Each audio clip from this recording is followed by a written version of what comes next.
change it takes to make the world.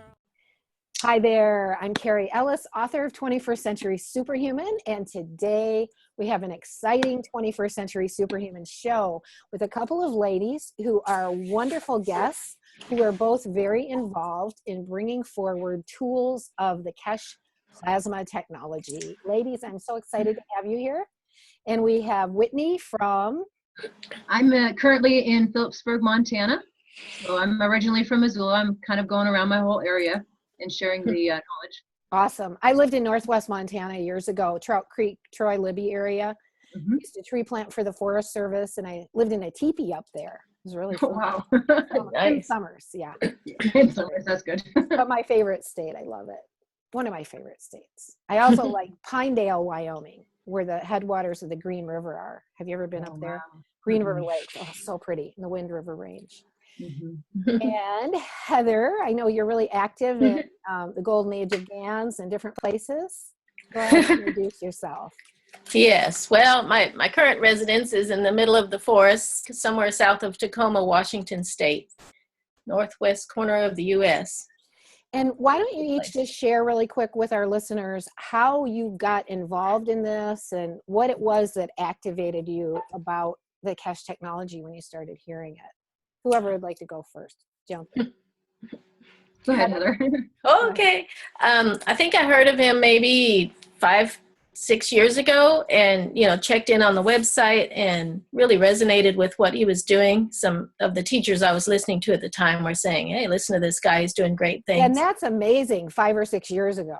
Yeah, but then I stepped out. I just, let it go, lost track of, and then back in just before the October instructions that he was doing, a teacher of mine that I'm currently taking classes with mentioned his name again, said, yeah, look into that. He's, getting ready to do this thing online, and if you want to watch it, it might be interesting. And I think when did you start the Knowledge Seekers workshops? Just before October. Just I think he before started the thing on October 14th or something. I think I listened to that from that day forward. I think I've listened to just about everything he's said. Yeah.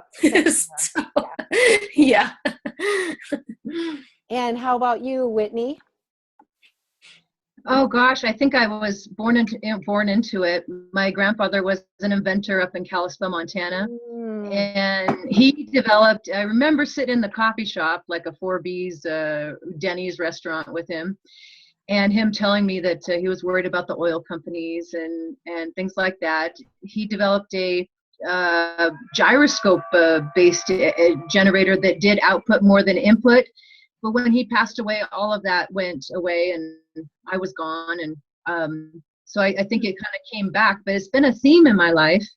And then when I really started to see this shift and start to understand more about what's really going around globally, this is, not just located anywhere, it's everywhere on earth, that we all could benefit from having a little leg up. And this energy is probably the one thing that makes me angry when I hear and think about how 100 years ago we could have had free energy, but someone wanted to make money.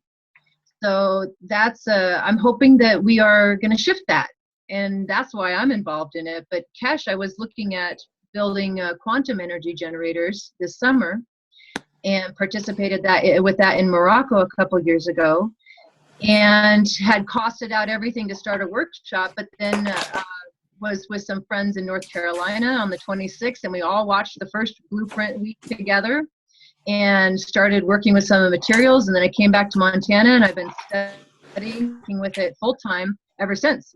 So it's been an awesome journey, and I feel completely aligned with everyone's intentions. This is our human collective intention to move forward into a new way, and I'm very excited to be part of it. Anyway, absolutely awesome. So well said. And yes, we're the rainbow tribe, right? Rainbow warrior. Yeah. It's a great time to be here on planet Earth with our compadres and emerging global community where this information has been put out open source. That's like so exciting, that open source, which started with the computer industry, and then 3D printing kind of got put out with open source, and now we've had the Keshe plasma technology getting put out with open source. And I think we've literally probably got at least hundreds of thousands of people around the world now experimenting with all of this. So very, Oh, wow. very, very exciting, and probably, you know, groups on every continent. And so really cool. And just to mention to people, you can, if you go on Facebook even and just look up Keshe, there's probably about 10 groups that will come up, and they're, you know, there's Keshe Holland, Keshe Knowledge Seekers Americas, or I don't know exactly what they're all called, but I know there's one in Thailand, one in the Philippines, Africa, and then there's the Golden Age of GANS, which is one of the real informational, kind of easy to get into discussions at. And what's the nano healing one? If you look up Plasma healing, and then plasma technology, right? And then I know if you look up Magrav, you end up with a couple of them also. I think there's a Magrav Poland. So, you know, people get out and start just searching for these groups, they can find somebody that's located in their part of the world. Yeah. So without further ado, we're going to talk about some really exciting things today, and I don't even want to project into exactly what it is, because there's so much that we're going to cover. And I want to thank you ladies for being willing to come on the show. I know I've been approaching different people and saying, hey, you want to get on a show? And you both responded right away, and I really appreciate that. So very exciting. Takes a little courage to get out here in front of everybody and go, you know, I got to have people see me online and all that, but it's really not that big a deal. We're very casual. We're at home.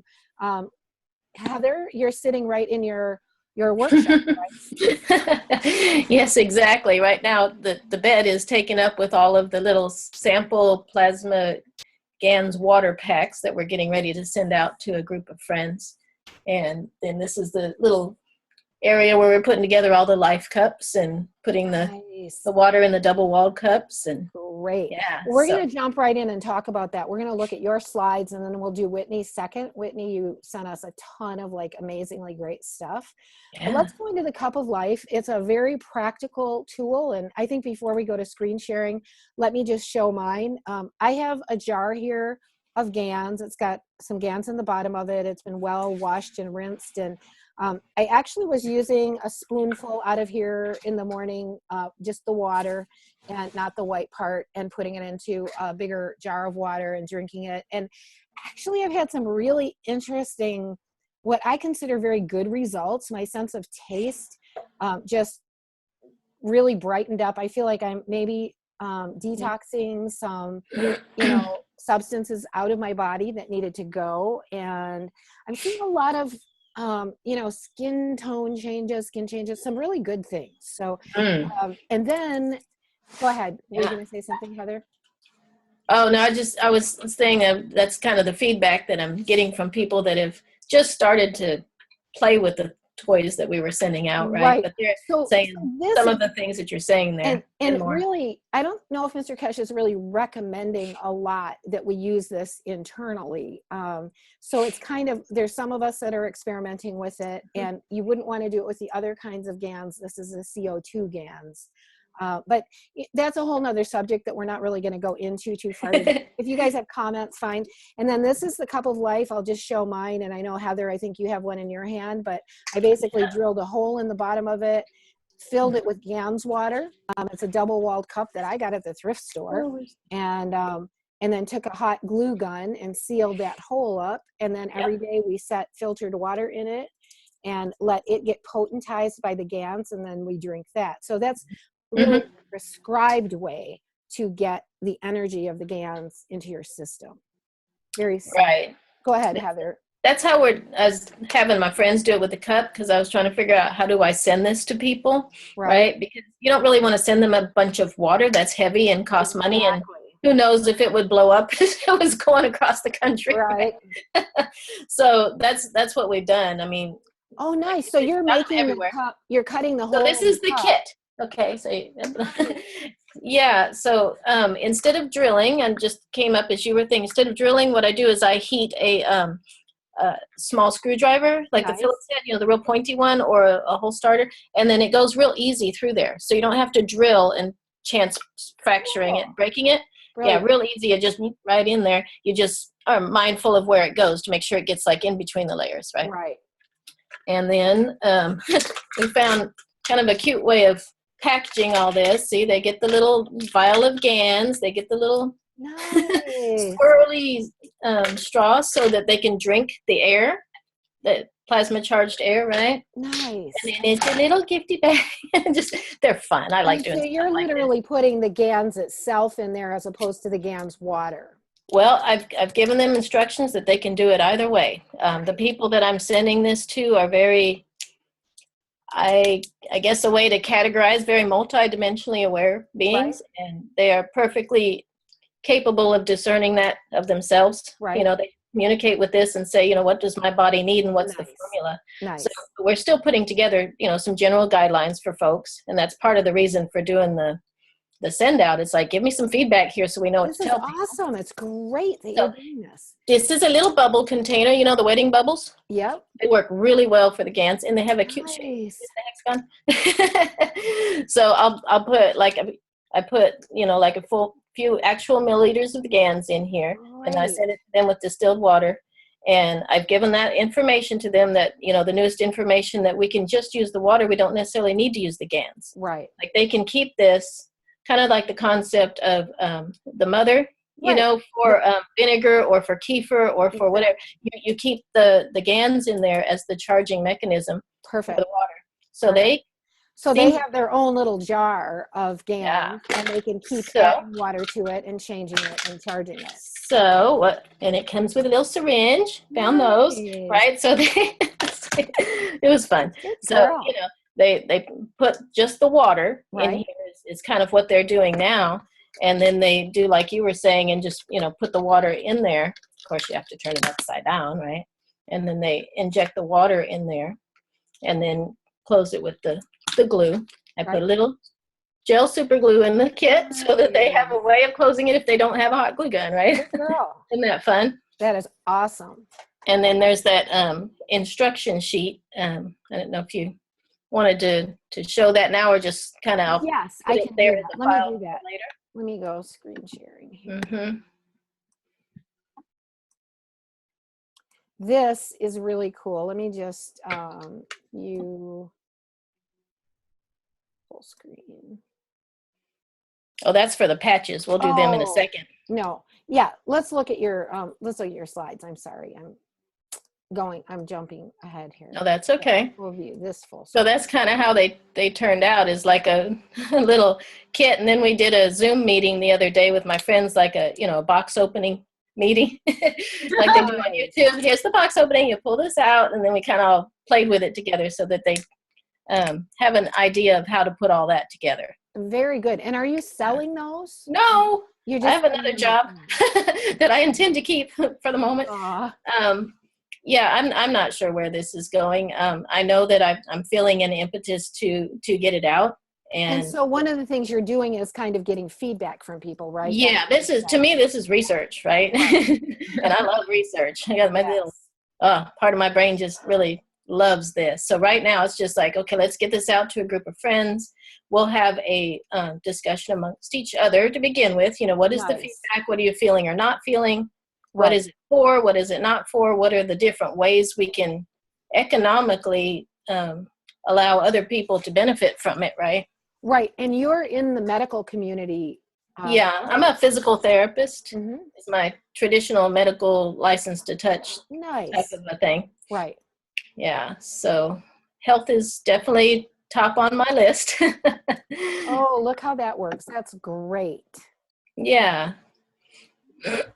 So they basically put the GANS water into the syringe and then into the outside of the cup, and then can they add additional, would you have them add additional water to that? Yes, yeah, they just fill it up with distilled water. Right? You know, they'll take the, what is these things? They'll take, you know, probably about this 5 milliliters. I think it's 20 in this whole thing. So they'll just take the water out of it, Right. put that in the GANS cup, and then, you know, keep this for another cup they're going to make later, right? They can just Right. put more. And then they have their own water in it. little GANS starter, like a yogurt starter, Right. sourdough Yeah. starter, kefir, or That's what I see it as. Yeah. And the feedback I'm getting on that frequency testing is it is so capable of that. I mean, it's Yes. I'm perpetual. gonna take us, or- let's see how many slides we have here, and then I'll take us out of screen sharing mode and we'll just talk about that for a minute. Yeah, that's great. So I've been giving them a pin too. I've been making a really, really simple pins with just one straight piece of wire in there. I mean, Nice. it's nano coated, Uh-huh. but that's all that's in there. Nano coated And- and no GANS on it? Yeah, I do have the tip in the, I do a little dip in the CO2. Okay. And that's exactly what I've been doing. I stick them in the little bottle for a few minutes and I ask them to absorb what that person requires for their Right. balance. Okay. And then so I'll you're take just it back out and using let it dry. kind of a basic pen. How are you finding those work compared to the ones with the coils? They just barely got these. So what I'm finding is that we've asked mostly questions about, is it useful to use them with the pad? Are they useful by themselves? Does it make a difference if you put the pin over the patch? Good girl. Oh, lots of Nice. lots of beautiful things. And Are you so kind far of it writing sounds some like, of this down or just sort oh of? God, yes. Oh, cool. Yeah, I'm real, research. Nice. That's awesome. Logging all the information together. Nice. Yes. Because I have people asking me about these kind of things often. So Right. And the simple pin apparently is very effective. And that was direction I got from Caroline. I had some messages just back and forth with her about the pin and asking about the different ways to create the things. And, people do different coils and different renditions of this, right? And adds other coils. And this is very, very effective. And Caroline is and simple. Is Keshe's wife, right? Yes. Yes. Perfect. Heather, do you want to show that on the screen, since the screen share is on the picture? But it'd be nice to see the pin that you're holding up. Oh, I guess yeah. I was. Hold on one second. Let's just get the rest of your slides here, and then we'll pop out okay. and do it on a bigger screen. That's right. I'm looking at me, looking at the picture. Right. Okay. So yeah, I just wanted to show it up close on that little picture. You know how you have to lean the cup to the side to get it fairly full of water. That way, when you turn it up, it's mostly full. Right. Yeah. And then you clean that little hole out with a Q-tip or something that kind of helps the glue stay in there. So I'd use a Q-tip, clean that out, and then fill it up. When I did it with the glue gun, I kind of just ran it back and forth across it until I made kind of a little platform there. Yeah, and I injected it a little bit, put a little plug of it in there and some outside.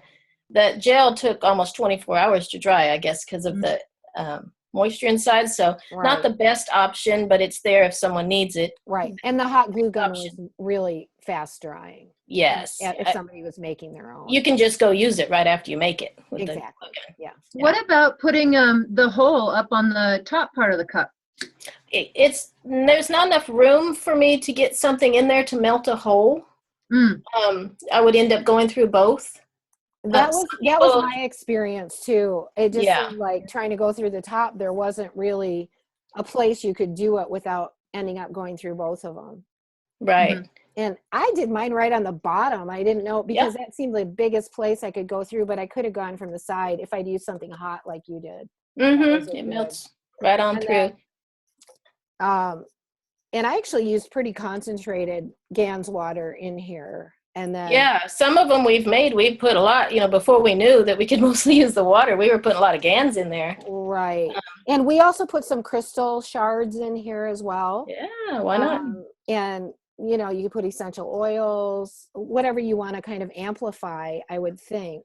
Thoughts, sound, be playing really high frequency sound while you're doing it. We do. We play Mozart music and other assorted things from the playlist while we're working and playing. And so then once you have the cup, you take a cup of water, of distilled, or do you use distilled or just filtered? We use our well water because it's filtered well water, and that's what we drink. And we just put it under a spigot and fill it up. Yep. Oh, you just fill this up directly. Yep. And then pour it out. And then we have I don't know why, but the swirly straw is just cute. There you go. But it can be a straight, and then we just, we carry that around, take it to work with us or whatever. Oh, that's cool. And drink we it all day got long. several people in our household, so we just set the cup in there, and then we take it out in the morning and pour some in everybody's glass. And I literally notice a change in the taste of the water. Do you notice a change with your well water? I noticed that. I mean, it it bubbles up, like on the side, you can see the air oxygen is just effervescent in there, like I'm gonna have to all try around it you. directly in the container. I'll try that. Mm-hmm. You know. And then, so what I tell people to do is after they've drank the water through the day, you don't necessarily need to glug it at once. I just follow my body. When my body is looking for it or asking for it, I take a sip, right? So I probably end up drinking maybe a cup full a day, on average. And then when it's done, then I will drink the air. So nice. See, that's like the first that. thing I want when I get up in the morning. It's like GANS water, whatever form it is. And well, some of the feedback I was getting from my group is drinking the GANS water. Yes, beautiful, and helping them drinking the cup of life. I mean, energetically, process things, move things along. And if they were having almost like a little much of that going on, it seemed useful to balance that with the air. Yeah. So like the liquid is going into your physical body through the GI tract and whatnot, and the air, the plasma air, will go into your lungs and the air part of your system. So it's a little more balancing doing it that way. Have you heard anybody else talk about that? No.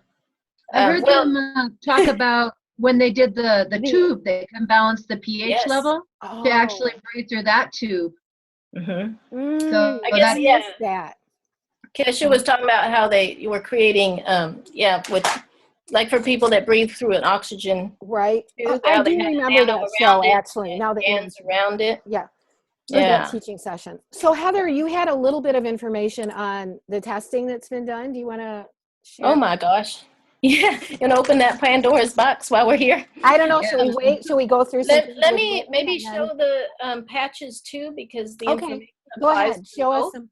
I don't know if you want me to show the document there? I think there was. Do you have some patches? Yeah, you can show the document, and I can also show the patches, and they're sitting right here. If that's helpful. Yeah, go ahead and show us a couple. Okay, so do I do a screen share or you do that? No, you're just I'll put you on speaker view. Oh, okay.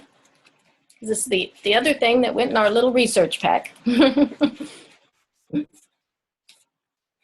get out. Okay, am I there? I see you still. You're there. You're there. Just go ahead.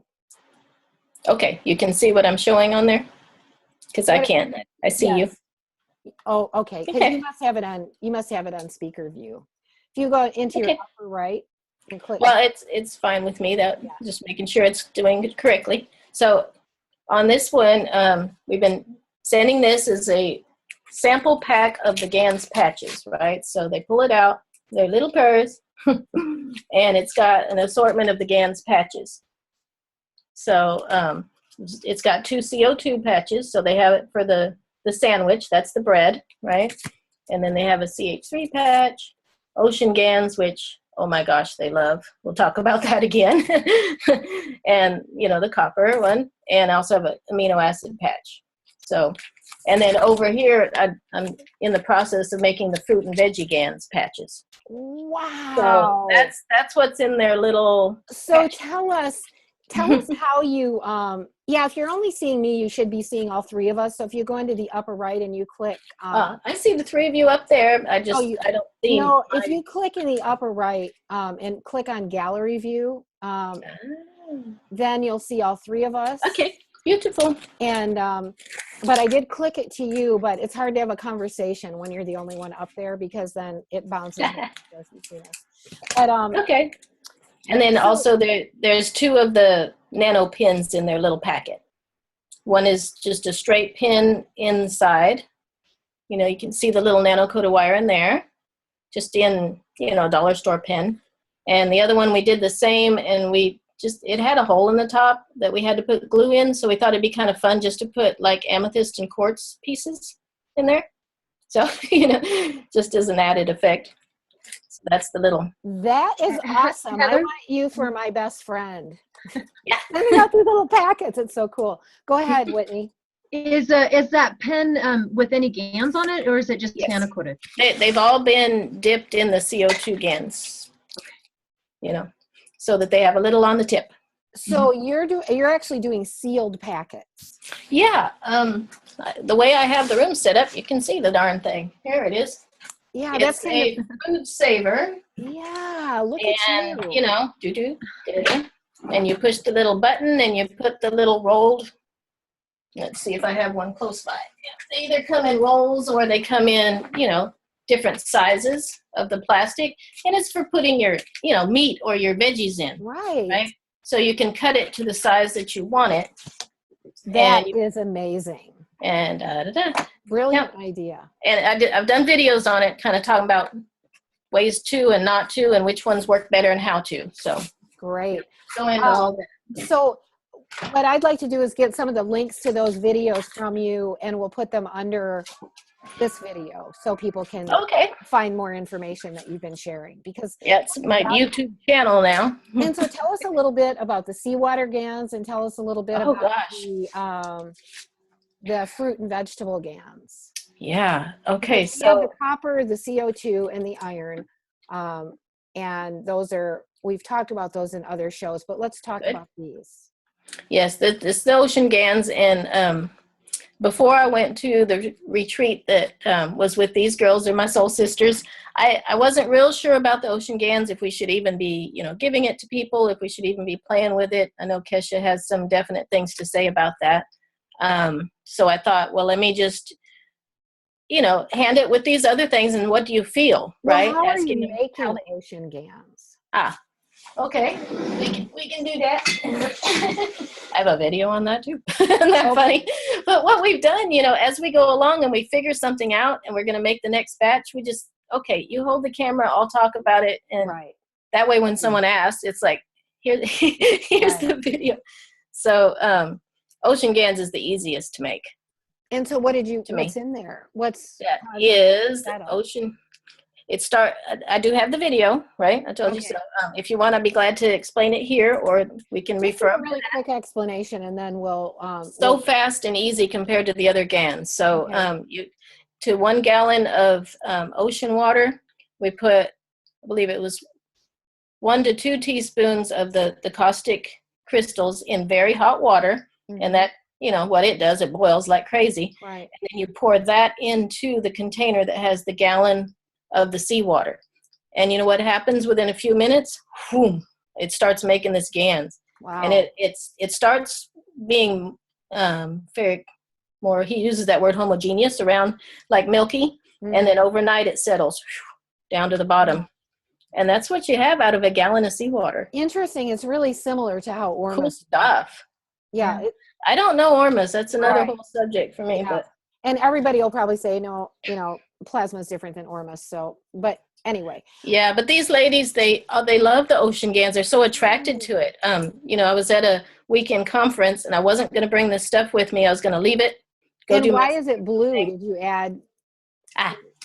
Oh, you must have a piece of fabric in there or something. Okay, so here's our little production area there. I just thought it would help us when we were looking at the patches and talking to each other about it. Make them different colors. Yeah, it's just pieces of cloth that we've cut. Brilliant. Into squares. So I thought that would help us to, you know, people say the blue patch, the green patch, you know. That is great. And then the fruit and vegetable one? Yeah, that's these guys here. Isn't that beautiful? That's the fruit GANS. Actually, okay, the correct terminology for this would be fruit nano. It's not fruit GANS yet. Once I take this fruit nano and put it back in a CO2 creation bucket, then it will make the GANS. But the feedback I'm getting from this already is it is quite useful. I mean, that they're able to put the patch on the water and charge the water with some of the energetics of the fruit. So I think we should do a whole other show on this. Yeah, that's another subject. So exciting and really veggie. Isn't that pretty? Really valuable info. So let's plan on going back to that and doing another show soon. That's really, really good stuff. Okay. And this is some of how we're talking about solving hunger problems in the world. Oh, wow. Yeah, I did a whole session with the guy that, you know, we were going to talk about the frequency measurements. You want to go ahead and go into that now, or do you want to clarify some of the things we were talking about? Yeah, go ahead. into the frequency measurements. Okay. So I have this friend I used to go to for sessions. He does a process called spiritual response therapy, SRT. And part of it is using, a pendulum slash dowsing slash channeling. He's just very connected.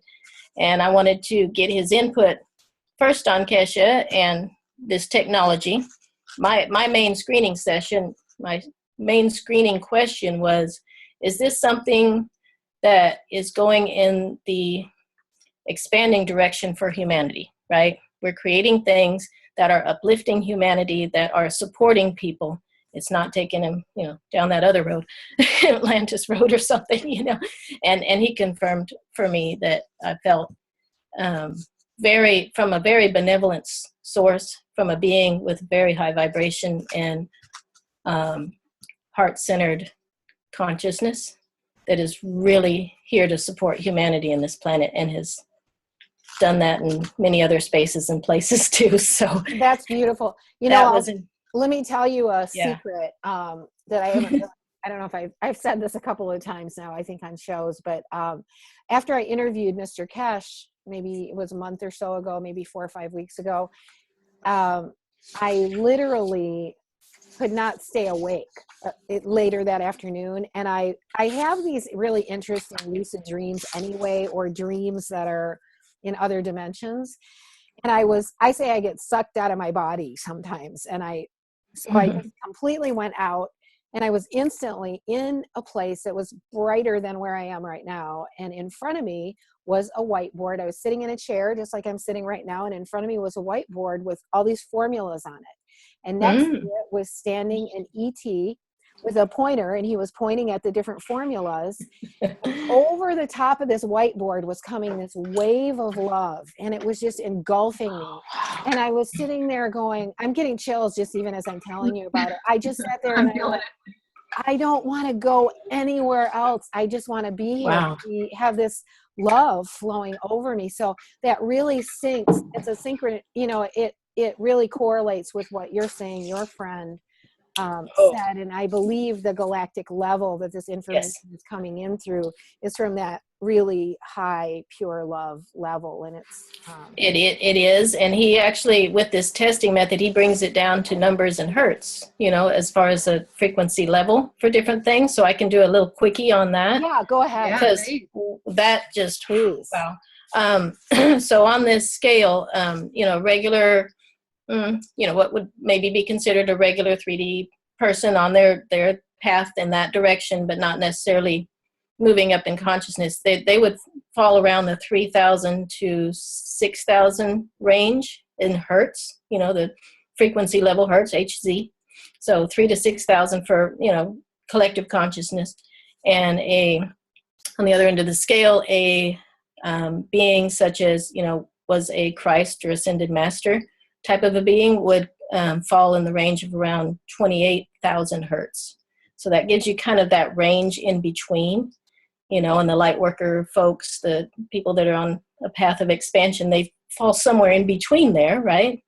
For the most part. And so I asked him, actually I was asking him other questions. I didn't even think about asking about the GANS, and it kind of occurred, as a question that just kind of brought itself up, so what is the frequency of the GANS, right? Because it's something we're creating, right, from our home and whatever level of frequency our home is in, and our hearts and our own consciousness. I don't know if we're creating it. I would say we're precipitating it from the source field. Co-creating it, precipitating it. Mm-hmm. Okay.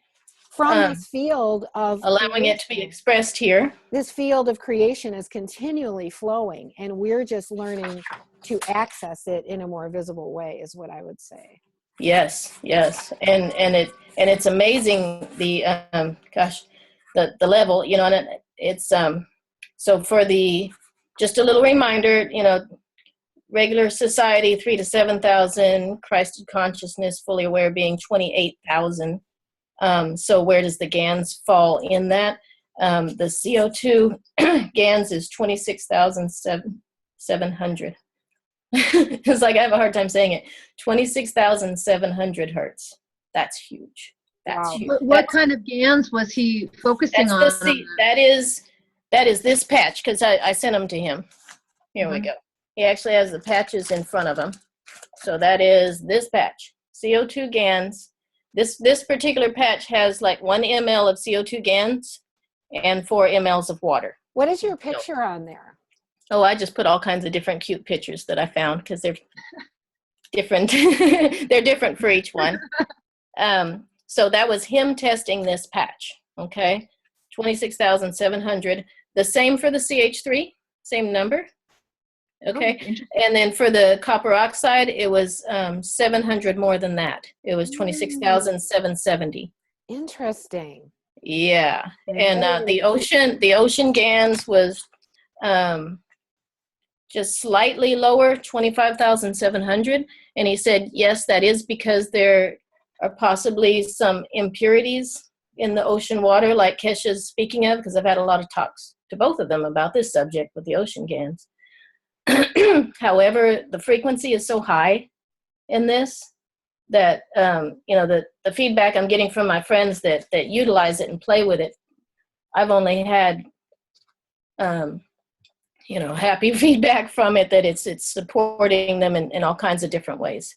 So that was pretty darn cool. Heather, that is fantastic. Wow, that's like huge. And okay, fun thing number 2. So that was the patch I sent him with the GANs in it, right? So now what we're doing, since we found out about the plasma water, is we're making patches with just the plasma water, not even the GANs. And guess what? It mimics the exact frequency of the GANs it was taken from. It carries that. Of course. And it doesn't dissipate. There's not a decay rate. We've asked all of these questions too. Awesome. It's there. That's awesome. And this is the feminine coming forward, experimenting with all this. And I love it. And it's really beautiful. It's the creative, generative side of us. And so thank you so much for all you're doing. Amazing, Heather. Yeah, it's confirmation of what we know and what we feel when we play with this stuff. Yeah. And people even, when they open their package, they feel the love oozing out of it. Yeah. I've had them say that in so many different ways and so many different people. Nice. And it doesn't even have to get to them. Some of the people that are perceptive, they can feel it coming to them. Nice. They can feel it going from mailbox to post office across the country, across the world. And at each place that it stops, it gives the beings in that area an opportunity to expand. Beautiful. I mean, we don't have to give this stuff to you. We can just mail it. Let it travel around the world. I love it. I love it. That's awesome. Yeah. So just for sake of time, let's go on with Whitney's slides. And I know that we're going to have to come back and do a few more shows with you. And there's so much exciting stuff. We can all 3 do them together if we want. And we'll have more information and feedback from my research group, and explore some of the details of what you're making there, and get a little bit of that more visible to people. Okay. Yes. So Whitney, do you want to tell us anything first, or do you want to just jump right into screen sharing? I think the photos were more just to kind of show some of the things we can talk why the photos go. Yeah, that's good. Maybe. Yeah. Is that okay? Because I really wanted to open up some conversations about some more, like the one thing was attention. We're focusing our attention on this and we're giving it our attention, but there's also taking and demanding attention. There's a whole bunch of things in our attention. So all of us right now are focusing our attention pretty much as we possibly can on something that's going on for the future of humanity, so that we can change the trajectory that we're on.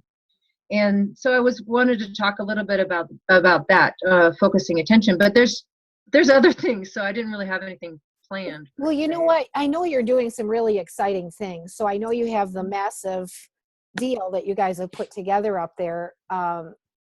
If you want to just give us a little overview of what that is, because it's a concept I hadn't even really thought of. And then we could jump in and start looking at your pictures that you sent and just talk about whatever goes with each of those. Right off, probably in December, I think that I received a lot of information on what I thought would be a new way to bridge the gap from old business to new business and bring this technology out in a new way. And we're looking at becoming manufacturers, which I'm still interested in absolutely doing that.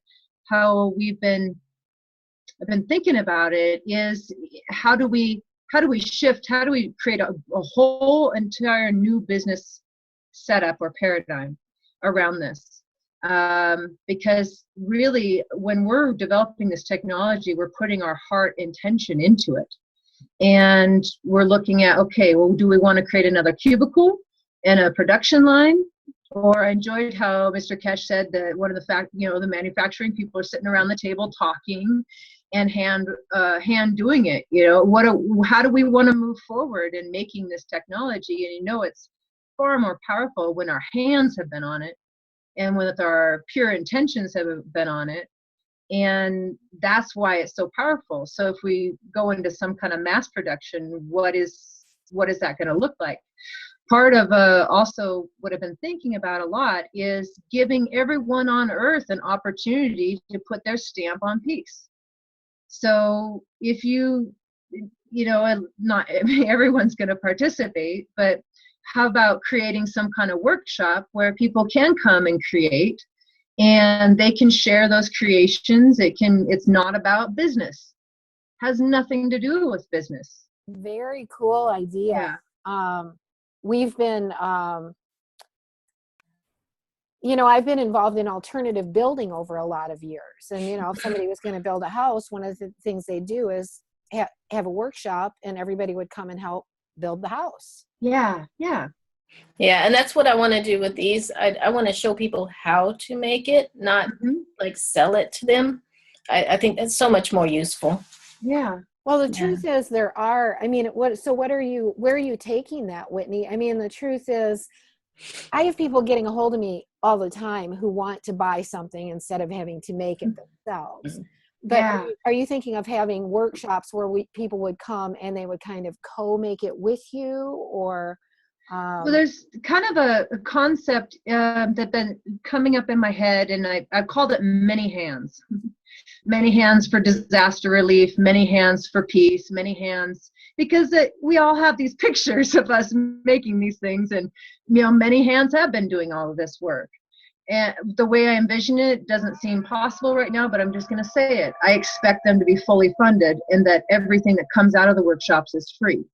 It's given away. That's my expectation. How is that going to work in this world? I have absolutely no idea. I've been working without money and traveling actually the last couple of years without actually making money. But what I do is I lend my body and I do, I help and work that way. So I'm not quite sure how that would work. I would expect that there are some people that do have cash, and that's what they have to put their stamp on for peace. So some people can donate that. It's not a negative thing. It's just a tool of transaction. I don't know. It's not totally clear on how that's going to happen. However, people around the world can be sending supplies to other people through Amazon, through, this can happen today. It's not about happening tomorrow. There's some people that are working on things, other people that want to help them. Well, a lot of people, I think that there's a lot of stress on the Keshe Foundation under this growth. Right. And it's time for us to step in. So your average listener could be helping field one part of the website or collecting data, or there's so many things that everyone can do that you physically say your body is not able to do anything. Okay, that's all right. But you can actually sit and give energy to the project from your heart. There's something that all of us can be doing. Yes, you're right. And there's some, actually, I can't remember the name of the guy, but I was just reading a bunch of write-ups on a book that this guy recently wrote. I think he's a East Indian professor in the States or something, but it's on the this new economy that's emerging kind of in the hands of interesting. people, and things like Uber and Airbnb are part of it, where, you know, it isn't that you're not charging people for things, but you're not charging as much as a corporation might have charged. For instance, this one of this little households that I get to share as a community household, we just opened it up as an Airbnb because some of the participants are leaving for the summer season. And so, you know, there's a couple of bedrooms to rent. We've got a guy here from Kenya today who's actually, you know, and we're charging less than anybody else in the area is, because we want it to be comfortable and simple. And it's workable, you know, it helps us maintain the house. And so it's kind of maybe another piece of that idea that you're talking about. Yeah. You had mentioned also something, do you have like coils out all over your neighborhood or something, or? Yeah, that it's really exciting. I was actually making a whole bunch of the 14 gauge coils, which actually have one here. And this has only been fire nanocoated so far, but I have 12 of these, and they're going to be making into power towers. And then been doing, this is 18 gauge. So there's the size difference. But just a couple weeks ago, I had friends come and visit, Valerie and Alex, and Valerie was able to actually communicate with the coils. And that started a new line of thinking in my head. And instead of using those coils to make more Magravs, we actually created a whole network across a pretty substantial part of our area. I would maybe think around 200 miles. And I have 40 in the oven right now. This is one of the 40 in the oven that are going to be part of that as well. And these I will be making available because I don't actually have resources to continue making things. So I'm going to do some trade. So I'm hoping that these coils will go somewhere. Those are awesome. Yeah, just as the individual. So what was relayed is that the coils are each individual and unique. They have their own personality, and they're babies. They're very young. So, but they are here as the physical manifestation of our prayer for humanity. And I'm not just talking these coils, I'm saying everyone's Magrav coils. This is not, it's not located just to us. So these are beings. So here's a sentient, alive being with only one coat. The first coat of CO2, I've been putting 6 coats. 2 coats of CO2, the CuO and the CuO2, and then before that, zinc, and then the last CH3. So in that, these coils can already communicate with them, with us and with each other. And some of them are family groups that come in together as a family group. And they are here representing our best wishes and intentions to restore vitality. And that's the word they used. I think it was a great word, vitality to our earth. And that I was kind of concerned, okay, well, if we're creating new beings, we have to be careful on what is that going to mean in our world. And we were assured by connecting with the earth and asking if this is what her intention was. And her intention is for this to happen at this time. So I would love more people to step forward and be able to communicate with them and to give more advice. What was interesting also is that the nanocoating, the caustic nanocoating, they said is for dwellers of Earth, and the fire coating would be for those, I always say of Earth, dwellers and then of Earth. So if you think of more of an elemental or something doesn't have a stomach, caustic is all lie. It's the process of digesting in the stomach and stuff. So the first set we did were just fire nanocoated, but now I'm feeling I'm doing every process possible on them. So these have been fire nanocoated and they're caustic nanocoated as well. because, well, let's just get it all done. Put as much. They also said that the ash it would be great for people to use it from their areas, and that it can be wood ash, sage, whatever kind of ash, but that is kind of like a signature.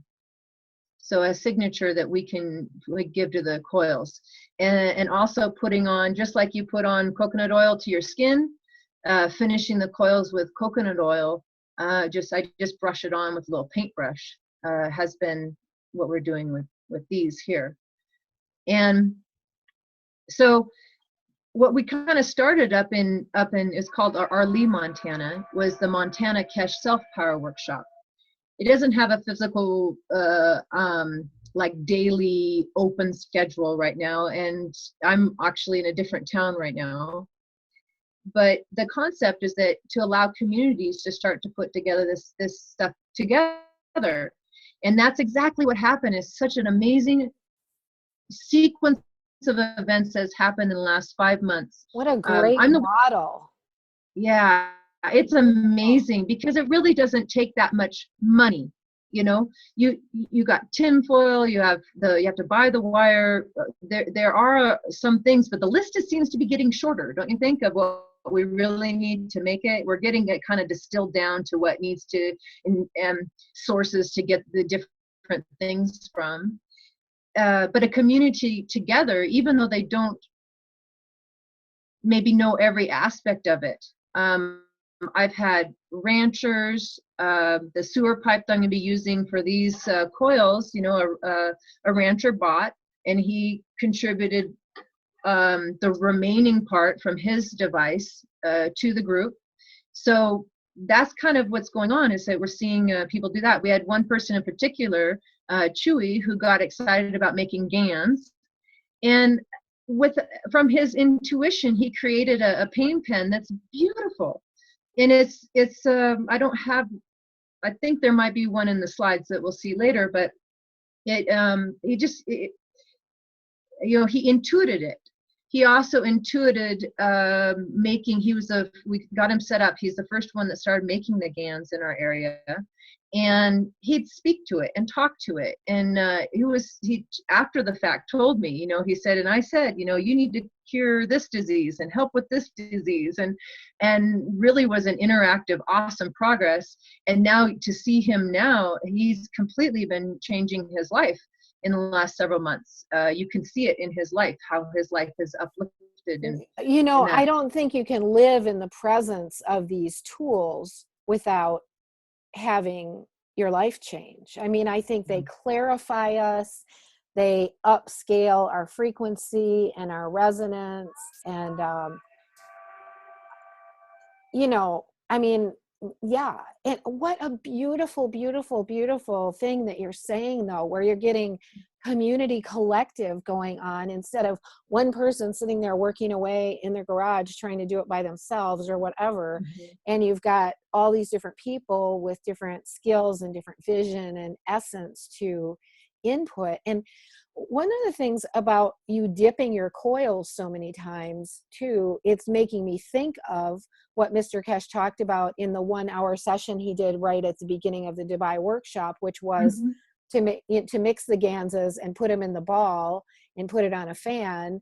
But you're dipping in the ganses so many times, it's like you're not doing exactly what he said, but you may be getting some similar result where you're getting that activated field. And I mean, you guys may be building an entire energy field around your region. I mean, mm-hmm. and just think with Yellowstone nearby, threatening to erupt or whatever, but you guys are building a field in that area, which is exactly what Mr. Keshe invited us to do in that particular workshop, which was, I think it was a seminal workshop. I think it was key for people to listen to get a sense of mm-hmm. what we're capable of doing to play a participatory role in how everything manifests as we move ahead here with the stability of the earth and with us being able to really activate our self-empowerment to bring in the new tools and information and skills. Mm-hmm. So you're doing amazing. That's wonderful. That field too, what the coils told us is it expands along the Rocky Mountains all the way up to the Arctic Circle and down through Panama and all the way down through South America. And that really got my attention, because when I really got excited was when Mr. Keshe said, you know, we get 200 of these Magravs up around the world, we'll start seeing this peace process. And that's what I want. You know, so that for us, we're already having, most of us have made some kind of coils, you know, right? And that layering process, it was introduced in one of the workshops. I don't know, it was in the last 10 or so, that he actually gave that kind of combination to create the perpetual motion in the GANS, or in the field. And that could be one reason why they're maybe a little bit more energetic. I don't know, but I sure can feel them even when when the first time I really feel the energy coming into the coil is the first time I'm aligning the nano coating with the voltmeter. You can really feel it. If you, honestly, I don't know if I have this right. I put the black one on the negative in, and I put the red lead on the positive out. And if you hold it there, you can actually feel this power come in. And that's before you put any GANs or anything on them. So you can feel the energy come into these coils. And they expand at a different rate. So what we're able to see is that, so the first time we put a coil up, I think it was about 25 feet in the first 24 hours that it expanded out, and then more. So the longer you leave them in one spot, and they actually really do like being outside. Somewhere they like to be in the sun, but they in a nice protective, they can really do their work when they're outside. Yeah, I think we got some of that when we talked to Libby a few weeks ago about up in Nova Scotia about nano coating outside, natural nano coating. I think I'm going to set myself up with a tent this summer and start putting different pieces around me, and just set up an energy field here at this place we call the ashram. Anyway, already it's got pretty high frequency. I think we're going to have to do some more shows with you, Whitney, and I'd like to delve deeper into this whole concept that you're birthing here, because I think it's fantastic. I think there will be people around the world that would like to probably duplicate what you're doing. It's so important that we remain heart-centered when we're making them. And, you know, I have to work on that just as much as anybody. I've had even recently, some breakdowns where I haven't been myself. And there are, right now in history, where this is what we're dealing with. Mr. Keshe talks about making sure that we have a mental, so when we go in space, that we're not collecting space viruses. Do you remember that conversation he's had kind of a couple times? In here we've got our emotional center of our brain, and that everything that's in physicality is actually resulted from our direction from our little inner crystal, or our emotional crystal, and that tells the rest of our lobes and of the brain, and tells everything else what to do. So there's this idea of putting like the ship that our spaceship, having a force field around, especially our emotional center of our brain, because a lot of what we're seeing as far as I think the space virus thing is actually happening now. It's not that it's happening once we go into space. To me, it feels like there's been tears in the Earth field, that we are subject to these things now. And I've had plenty of situations where you walk and you say, well, that person didn't seem like themselves. So what he mentioned in that was that in a space, if you weren't protected, your emotional center that makes everything real in your body, that a space virus could get in, and all of a sudden your arm would disappear. You would actually make that happen, because that's the code or the directions. And if you don't have a this protected here, and that's why I think the halo around Christ, or the Christed light, was is that he could hold a force field or a plasmatic field around his head through intention that didn't allow these other things to come and influence his his thoughts, his abilities, or whatever they were. So it's really important that we do that now. These grids and and connecting all these coils, it really is all of our intention. Beautiful. Well, let's switch over and look at some of your wonderful pictures that you sent. And I know we're going to have to do more of this, but so well said. Are we hearing a train whistling behind you? There's nothing, but I can mute or wait. No, you know what? Every time you start talking about something that's really key, I hear this. It'll be interesting to see if it shows up in the video, because I get really interesting things when we're holding frequency in the field and I do these videos. And I'm hearing this tone that's like, oh, are you hearing that too, Heather? There is something like the You're computer muted, running, Heather. but it's not a tone. Heather, unmute yourself. Yeah. Yeah, every now and then there's like a little word that's like, Yeah, I'm hearing that, and I think it's energy. But I was wondering, could that be a train whistle? I mean, what is this? Not here. So it'll be interesting to see if it shows up in the video, because every time you would start a key topic, it would come through. So I want to thank you for the field that you're living in and what you're choosing to focus around. And also just to mention about the space viruses, I'll just come back to everything I teach in 21st Century Superhuman, always repeatedly over and over, which was taught to us in the ancient Aramaic, which was grounded in a complete language here, already developed. It didn't evolve, and 5 of the major world religions came from it, and it includes Lakota. The languages: Lakota, Arabic, Polynesian, Persian, and just one more. But it's a quantum language. It's a language of quantum physics, and it tells us that we are basically a creative vehicle. And if we're carrying around data that's outside of love, we're going to be creating that and resonating it in the field. And one of the biggest things we need to learn is to breathe and smile. And we activate perceptions and intentions of love in the frontal and rear lobes of our brain, and offload, cancel, release, and let go any data outside of love. And then we're living beyond the viruses, because nothing can attack us that isn't already coming from within us. And that's part of the misnomer of how our civilization has lived for thousands of years. The blame, fear, judgment, hostility, and control. They did it, not me. And we're waking up to that we are creator beings. And so breathing and smiling, and just cancel, releasing, and letting go anything outside of love, and recentering in love. It's all we need to do. A 6-year-old can understand it. So I just offer that to the conversation as a useful tool. Totally resonate with that, girls. Great.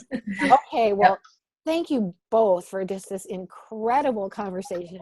We're already over an hour, but we're just going to go ahead and do your slides, Whitney. And if somebody needs to take a break and watch more of it later, I think this is an incredibly good show. And we'll come back, and I'd like to do a show with each of you, or maybe more than one, on your particular areas that you've developed, because I think this is brilliant, beautiful, and things that others will be able to model and do in their parts of the world. Cool. From little acorns, great oak trees grow. I tell you, this the place that I was staying this last 4 or 5 months, it was a godsend, and it was absolutely amazing to have this gorgeous setting with an old stove, and it was straight out from the 50s. It was so yeah. I we were love talking about places like the acorn picture. Mm-hmm. So let's go ahead, and we'll so go ahead. I'm going to just let you talk and give us your overview, and we do have a lot of slides, so let's just try and kind of go quick, and we'll come back and do more shows on more detail work. But beautiful nano coding. Yeah, this was just the first actual attempt to nanocoat, and it was an amazing experience to put together, even to know from listening to all the different workshops. This is probably December time, but even to get to a spot where I knew how to nanocoat was an amazing journey. I think that all of us have made we've learned so much, and now it seems like it's second nature to go nanocoat something.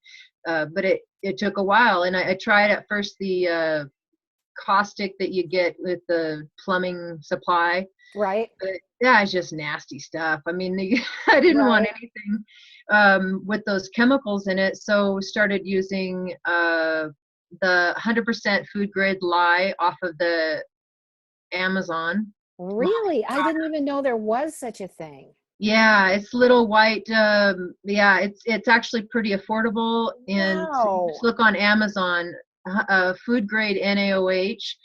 Cool. The first time I poured any of the plumbing, supply lye out into a bucket, I thought my brain was going to dissolve. Right. I breathed in maybe some of the fumes there. But so this is nanocoating. You put your plates in, and actually the process, what you really want to do is first do a bath. So if anybody's, I don't know if we need to go into that part because, but. I can just hear people, I can hear my listening audience, some of them saying, oh, well, that's easy for you to say nanocoating has become second nature because, a lot of people haven't learned how to do it yet, but those who are out in the field and have been putting it into practice are learning. But I just learned something. I didn't know there was food grade lye, so I'm totally stoked to hear that. Yeah, and they this place, Molly's Products, off of Amazon, they also have KOH, which is I do a couple sprinkles, much less, just a tiny bit in about everything I do. I add the KOH.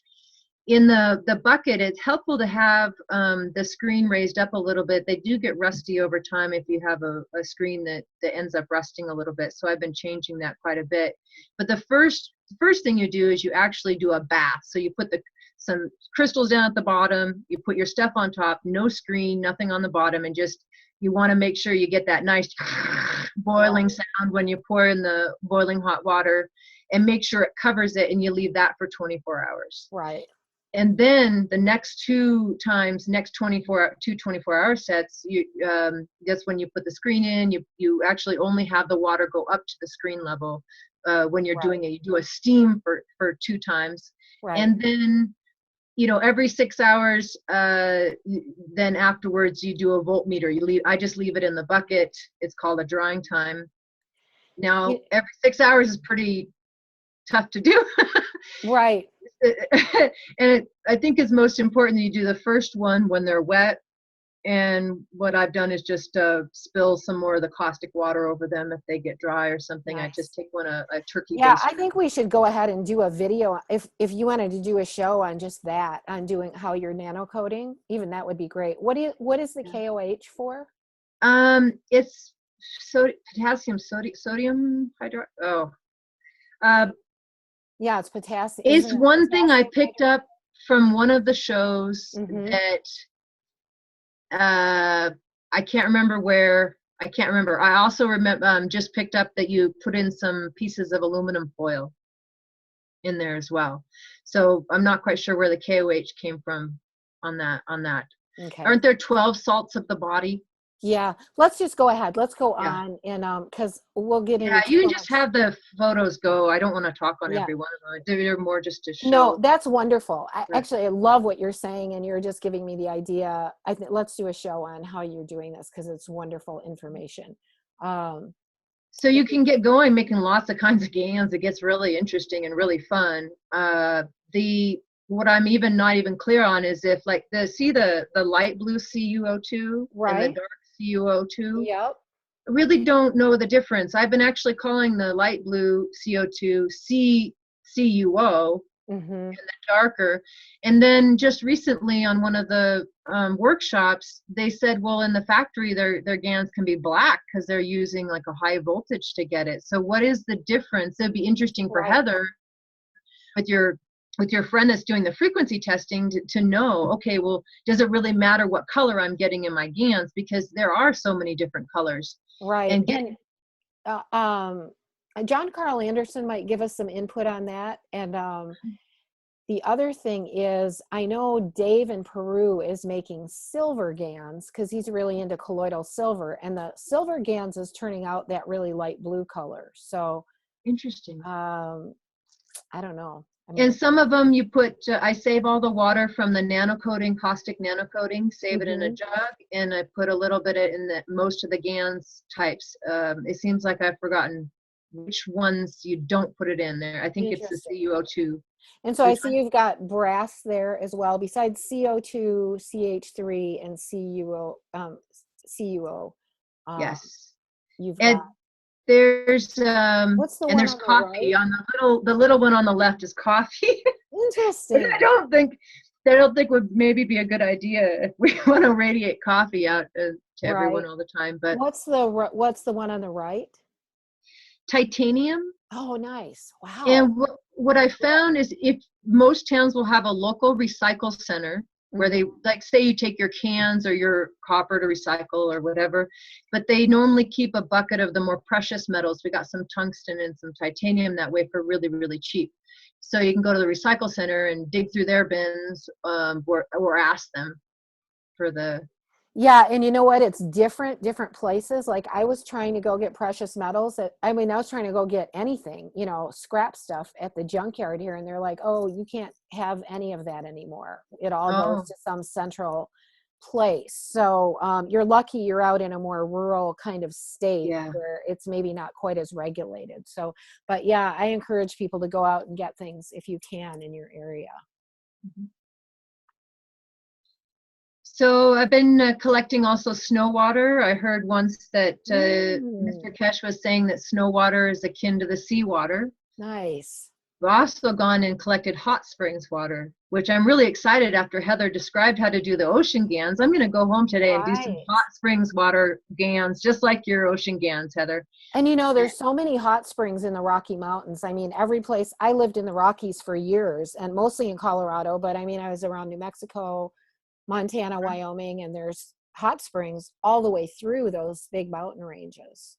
And so, and each one has a different kind of water also, different minerals in it. So I suppose we could get, because sulfur's been coming up too. Now these are go ahead in that paint pen. Right around, this is really awesome. Right about 2 weeks. Do you remember when Mr. Keshe was saying, okay, this is the weekend to go give paint pens away and stuff. Right. About 2 weeks before that, one of our team members, Chewy, just decided he was going to make all these pens. Wow. And this is how the synchronicities have come like that. And this is the design he did. It's just one wire, but one wire you get he used the tube out of a spray bottle. Uh-huh. Nice. So he put the wire down into the tube and then turned it and then wrapped it around. Nice. Itself. And you actually, at a hobby shop, you can get like a little aluminum tube like that. And so he has like 9 coils, and then he leaves a little space, and then 6 coils, and leaves a little space, and then 3. So the pen has 3 different sets of coils on it, but it's just one. Cool. Really beautiful. And then we took some like with the paint pads, a little bit of the material for the paint pads, and wrapped it. And that was Judy and a couple of team members, Judy and Chewy, putting all these together. They actually put essential oils also in them as well. Nice. And those are nice tubes. Yeah, they're just actually cheap off the internet. Not too bad. You can find them on the internet. Are they plastic? Test tubes. Yeah, they're plastic. Cool. And so we had immediately, I'll just tell you a couple stories. So one gal, Heather, she took one home, and she rubbed it. She does pain in her knees, and she took some time doing healing work on herself, and in a healing, loving way, rubbed the pen on both her knees for about 15 minutes each, and the pain that she's had for like 10 years went away. Wow. Now, I think that she probably still has some pain, but the magnitude of the pain went away. Right. I think I heard Mr. Keshe say once, you know, treating something like that for 3 or 4 months, you know, repeatedly would help it clear up for good. It'd be fun to take these pain pens and do, or health pens and put them on, you know, suspend them over the water and freeze the ice and see what you get. Yeah. That'd be a really great thing to do. Beautiful. So the essential oils really do make a difference in them. And did they have some little pieces of turquoise, like yarn or something woven in there? Or that was kind of soaked in the GANS. That's kind of, I don't think long-term it's a good solution because it'll end up, the nano coating will come off maybe the pens or something. But that was just our first whack away at it. There we go. There's a little bit closer. And nice little beating up on the walls there. Yeah. That there's several people have taken them home and very good results with all of them. But I think that one thing for everybody when they use the technology is to be loving. Right. Think about actually touching your skin in a loving way. Because you're amplifying whatever energy you're sending out. I know Vivek told us that he brought them to a Qigong master who said, yes, he could feel the energy going through it, but he said, I'm already doing this. You know, I don't need the pen. You need it. And because it would amplify his energy too much. But it's interesting because you can really see here the dots of water following the pen. The condensation of the water, if you look, it's following the curves and spirals of the pen.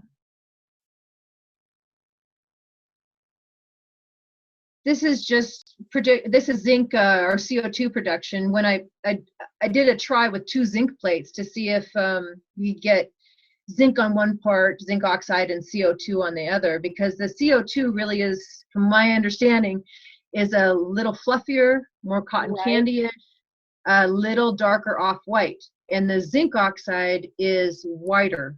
It's and when it gets really the zinc oxide, it's pretty granular. It settles really fast. If you notice that in the bottles as well. Interesting. Yeah.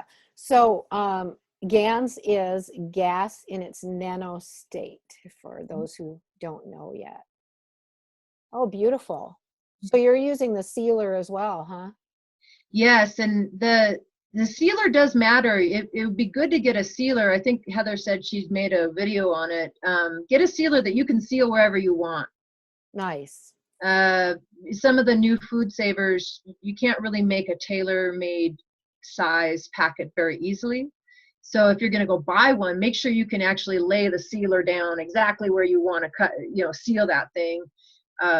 And yeah, these were our first. Those are like a shop towel or a little. Actually, it's more of a material. It's probably from Costco or something. Of these cleaning pads. Nice. That are pretty different colors. Right. Yeah. And there was a gal that made us a little bag, kind of like what Heather put together, but we haven't done more than this right here.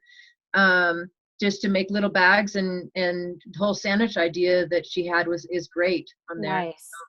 I love it that you guys are just doing this collective community thing and different people are contributing their skill. I mean, this is beautiful. It's just fantastic. To me, that's what makes it right.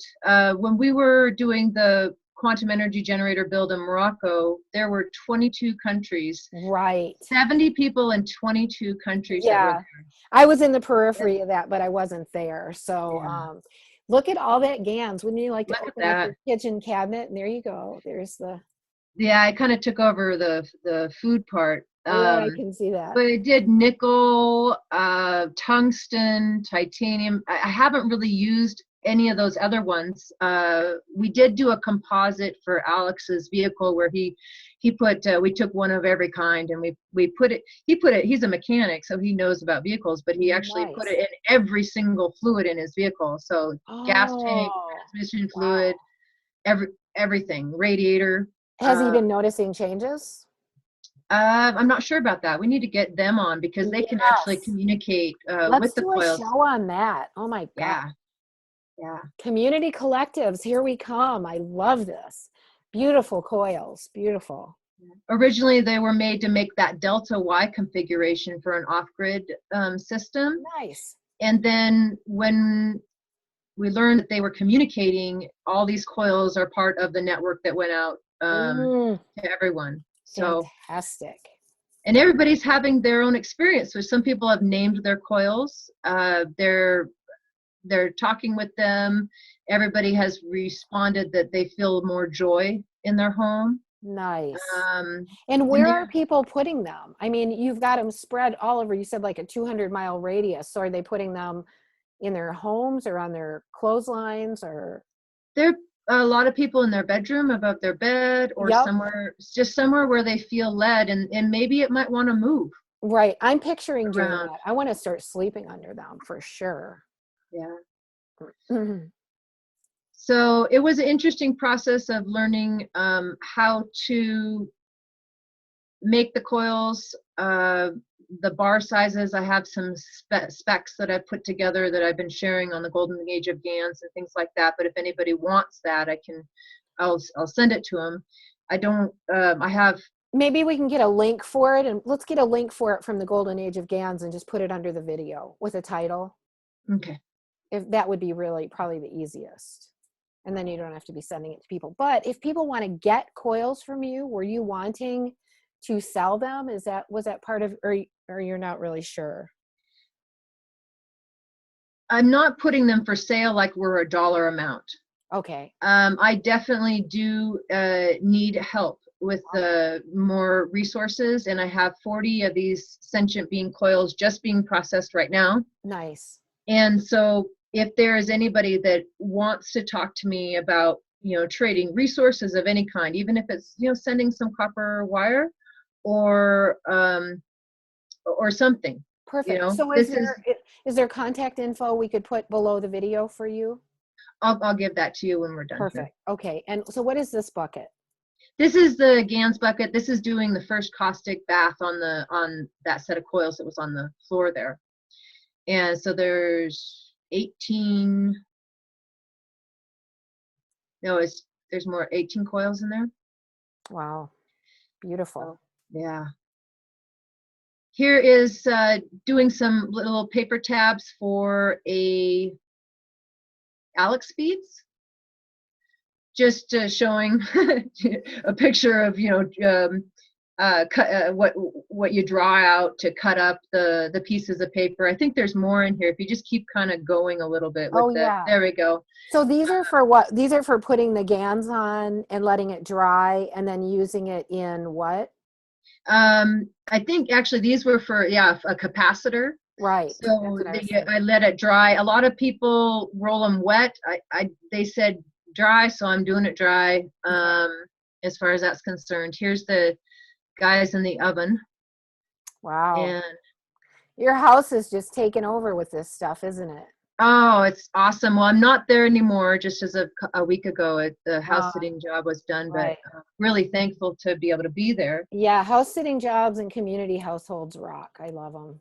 Yeah, it's kind of a godsend. It is. So this was just visualizing how do we hang these in a tube, and these little clips they kind of seem, well, I'm actually not to the point where I've actually done it yet, but we're also thinking about using inner tube from a tires.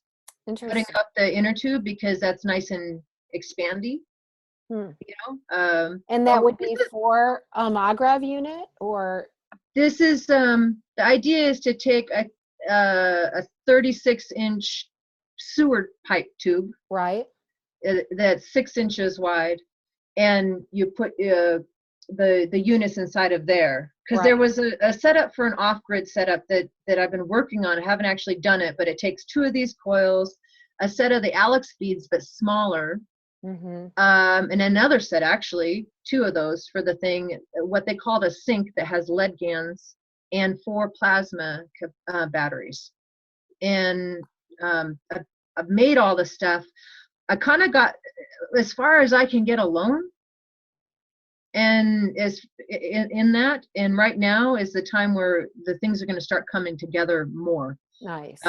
There's a lot of projects I've half finished and I haven't really gotten. We only have one Magrav working right now, in Arlie with one of the gals that's put a lot of time and energy into this project. So Sweet. in the next picture, this is for anybody who wants to do this. This is my way of something you can roll the capacitors with. It's a little aluminum tube over a wire, but I kind of cut it, do you see, at the sides, and made it so you could slip it over the edges. It is super hard to roll those things. Smart. Yeah, I think there's more pictures of it if you want to keep I going. was going to mention also, another thing that somebody suggested to me is both knitting needles and, because they come in so many sizes, or crochet, you know, some of those old sewing knitting kind of things would make good things to wind things on as well. Oh, that's the picture of the pipe, of the sewer pipe. Oh, cool. So it's still in process there. You can keep going. Just showing pictures. So there's the 6 coil dippings lined up. Beautiful. And now what I've been doing with the coil dipping is a teaspoon of raw sugar, a teaspoon of I filtered some ash, you know, took the ash out of the wood stove and ran it through a mesh, dumped it, got all over the counter and the floor. But yeah, I have a couple jars of this ash now. So it's in water, and I just take a teaspoon of that and put it into the coil dipping. And then, and this round, this coil only has 1 dipping on it, but you can actually see. Looks awesome. It has like a shine to it. A shine to it. And I was able to make some pure CO2 without any materials in the water. So this actually has the plasma water from that pure CO2 as its first coating on that. I just love this stove. So there's a lot of pictures of the stove. Yeah. Oh, here we go. Oh, so the food. The food caustic is, we've done banana, grapefruit. Prime rib was from a Valentine's Day dinner. So you're putting the food grade caustic in, or what do you call it? The food grade lye in with the food and some water. Is that what you're doing? Yeah, I don't know if that's the right way, but what I did is that I'd put maybe 1/8 of a cup in a jar with the material, and then pour the boiling water in it, close it, and leave it. And actually left these for quite a long time until it doesn't, like, you can put too much matter in there and the caustic won't, it's digesting it just like your stomach. Wow. So then I rinsed it. They're all different colors now. They're not these colors. It's amazing how much color is in food. So you kind of literally end up with a nanomaterial down there, though, right? Yeah, it's the same as what Heather was doing with her thing. This is just the first step. We'll have to have another show where we get into the details of that. I keep wanting to ask you details, but we can just keep going through the. So here was a mixture of GANS for plasma batteries. I think there's all 3 of the main ones: CO2, CH3, and CuO2 on there. Beautiful, it's just pretty, you know. What a careful, beautiful job you're doing, though. This is just lovely, amazing. And there's my first set of Alex beads. Cute, hung up over the picture. It's really great. Awesome. And we're going to need to get into details of how to do all these things, because I can just hear people saying, well, how did you do that? How did she do that? I just know we're going to have to do a series of these. You're just doing such beautiful, detailed work. And I think we're kind of getting to just. Yeah, it's better just to keep flipping through. But you can see how with the tool, it's much easier to roll up these little tiny things for the Alex beads and stuff. Right. Nice. Very, very cool. Yeah. Love it. Take a look at that, guys. You can always do a screenshot of that. Stop it and do a screenshot. Really beautiful picture. Wonderful. So that's putting together a very small Alex bead. And so what did the Alex beads become? It's a little bit of a battery. They're suggested using it as part of that off-grid system. Right. Haven't heard anything since on that at all. I don't actually know how to test it. I know this is silly, but I only can do what I can do.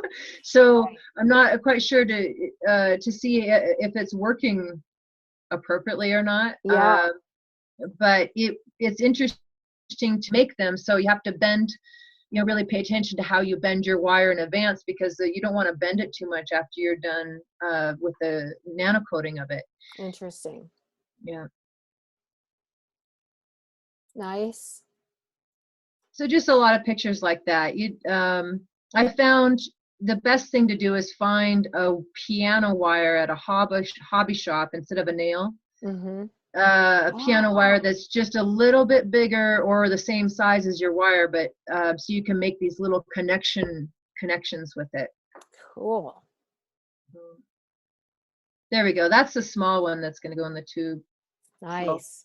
God, we're going to have to come back. This is like an overview of so much great stuff. Wood ash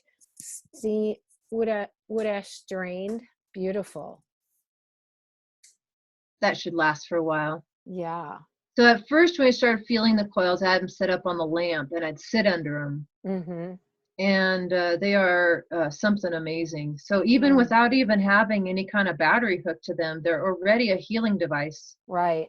In the home. Very cool. Ah, beautiful. This was the first time we communicated, and they said they wanted to be outside, so we hung them with the bird feeders. Nice. And this particular set said they were family, and then later they said that they could they could go to different places, and I still have one of these. What is that cool thing you've got them hung from? Looks like some it's just a old junk plate. Yeah. It's out of the bottom of a double boiler or something like that, and it drilled holes in it or something. Yeah. Oh yeah, cool. Beautiful. So that's making the 18 gauge. Here is an idea. Go ahead. Here's an idea of making the GANS, pure form GANS. So we have a nano coated tube and a copper. They're in tubes. Do you see that inside the glass? Yes. Uh-huh. And we're able to leave. So I was able to get CuO2 and CO2 this way. Wow. It takes a long time. Wow. I'm not so sure about the difference between glass and plastic, and that's something that I think will be subject to conversation on that. Yeah, very cool.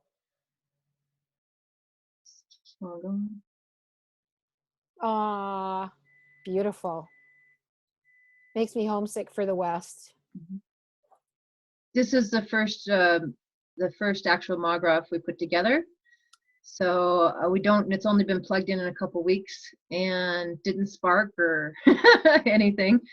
But the coils had been actually working at that location for about a month, so just on their own. Nice. Very cool. And so you got them just integrated into the place they were going before it even got put together. Yeah. Sweet. And that the idea was the community would put together their own idea of the housing, because there's so many ideas that you can do for the housing of it, and we just wanted to get a couple made. So here's the LED light. This is rolled up zinc, and the nano coated copper is actually, so this is zinc in the water, but not the nano coated. The nano coated copper is in the middle with a little tube there, and that actually produces quite well. Wow. Some more pure, and there we go. See particles in the bottom? Oh yeah.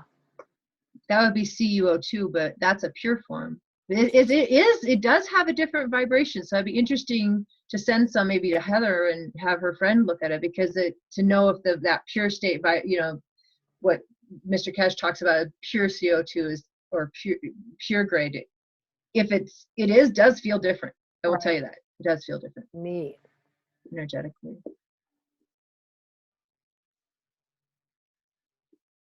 So there's the stove. This is the current coils. Actually, Yeah, this is the coils that I'm working on now. So you can see them. This is the different stage. What I did find with fire nanocoating is it's actually easier to fire nanocoat the coils when they're flat, just the inside, then turn it and fire a nanocoat the outside coil. So if you see the pile, they're like half and half on the right-hand side there. It's because it was easier to actually do the middle coil first. So were you fire nanocoating with a propane torch? Yeah. Okay. It's so much fun to play with this stuff.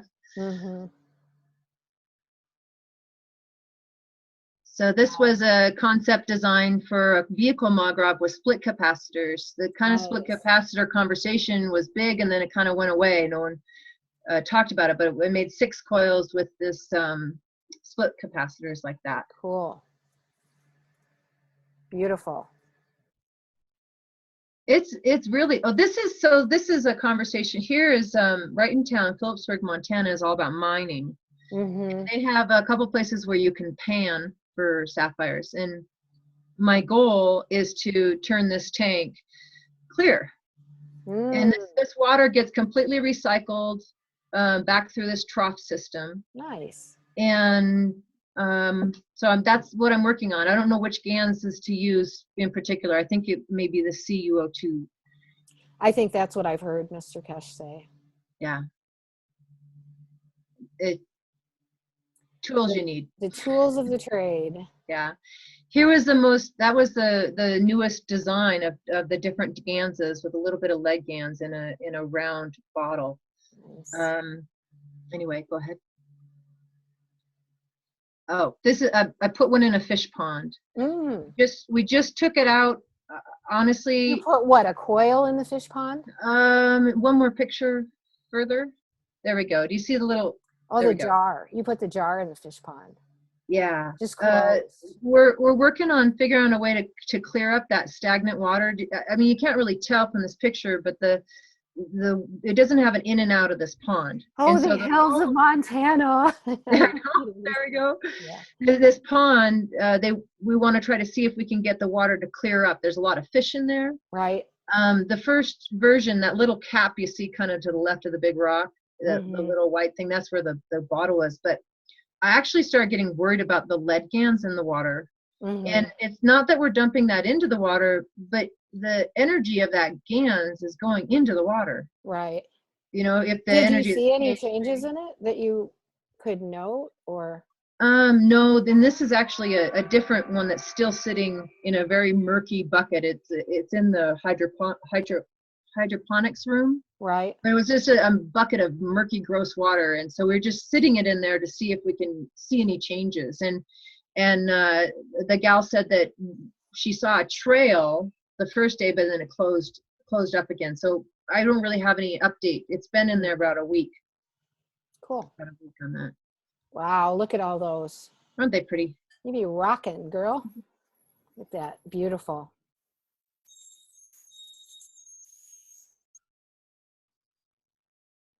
Okay, so this is the cup of life, or the cup that I've been drinking from I don't know, was the 15th, a week or so. So I'm not telling anybody in the world to do this, because Mr. Keshe is very clear that you do this on your own responsibility and liability. Right.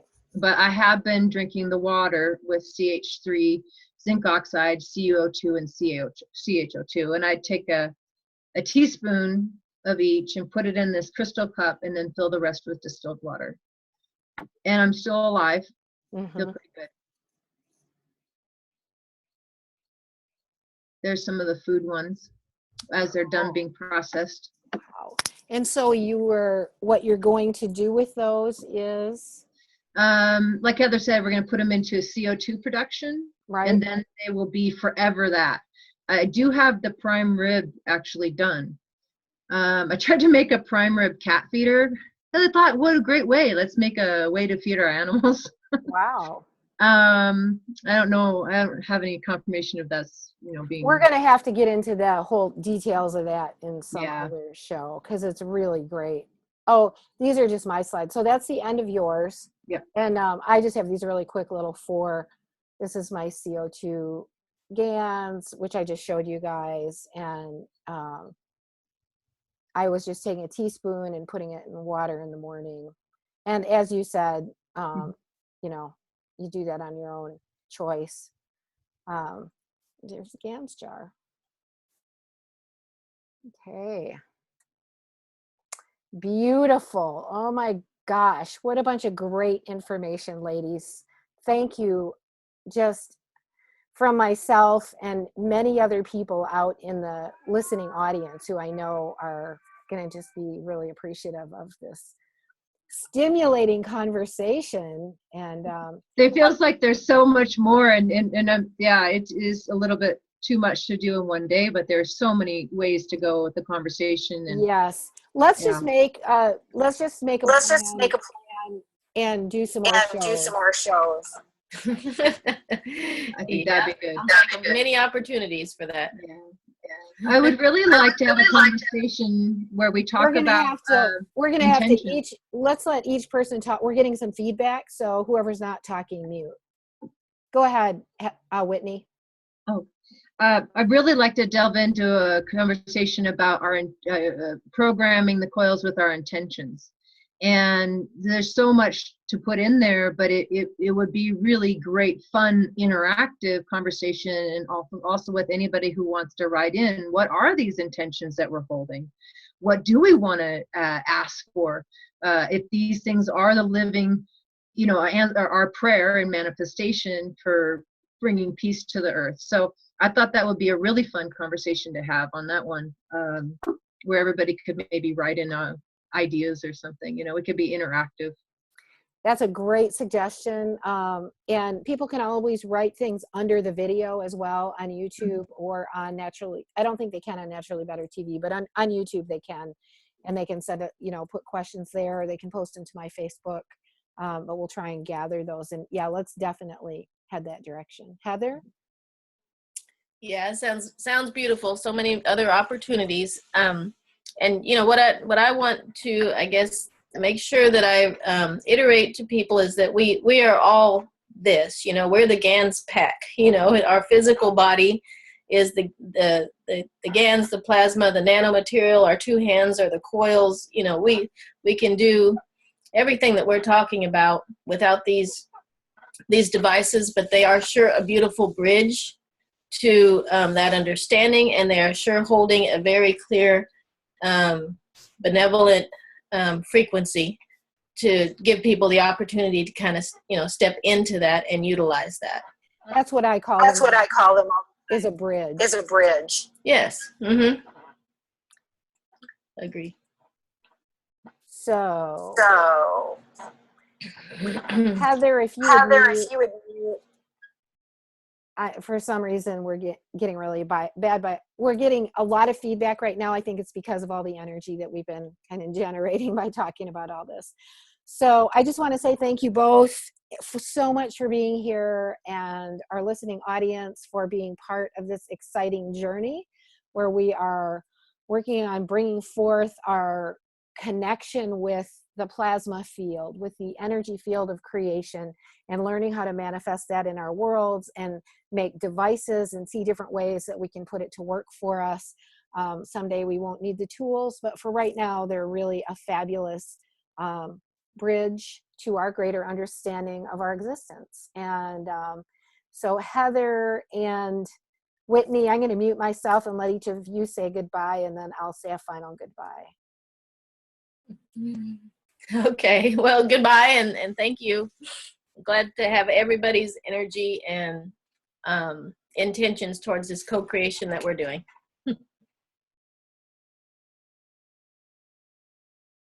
Whitney, go ahead. Do you want to say an adios? You're muted. I apologize for that. I was hitting the unmute on the wrong spot.